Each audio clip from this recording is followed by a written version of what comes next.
Our fifth and final game of today's episode takes place in the Conference League, as 23rd place Astana play host to top of the table Chelsea, and Astana managed to hold on to a draw against Vitoria in their last match. Kalisia put the Kazakhs ahead after 40 minutes, and they sat back and tried to hold on for as much as they could. The bend and break strategy really almost worked for them. After facing 34 efforts, in the 89th minute, Ramirez managed to find the breakthrough for Vitoria. The scores finishing 1-1 in a game, when we look at the numbers, Astana were well and truly beaten. In terms of form, this draw saw Astana break a brief 2-game losing streak, although they are winless in their last 3. They're going to need to pick up some more points if they're to have any hope in securing a playoff spot.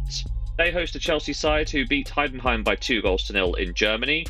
Goal contributions from Nkunku and Mudryk sealed the deal for the Blues, but it was not as straightforward as the scoreline would suggest. Chelsea gave up 16 efforts with 2 big chances and an XG of 1.97, something which Maresca will hope to improve on in this match.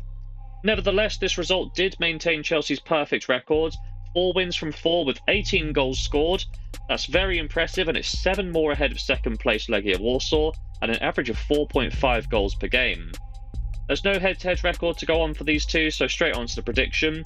And ordinarily this is the type of game that I would stay away from, as Chelsea being a much bigger and more dominant side, there's a lot of risk of rotation and complacency coming into this match. However, the nature of Chelsea's squad is that it is very deep. They field a strong level of players in this competition with something to prove. Okay, so we're probably not going to get a lineup involving Cole Palmer strolling around the pitch like prime Zidane, but instead we're probably going to look at a couple of good rotation players. Adarabioyo, Renato Veiga, Mudryk, Kylian Dewsbury-Hall and Christopher Nkunku are all looking to take their frustration out on an Astana side in the hopes of breaking into the Chelsea first 11 of the Premier League.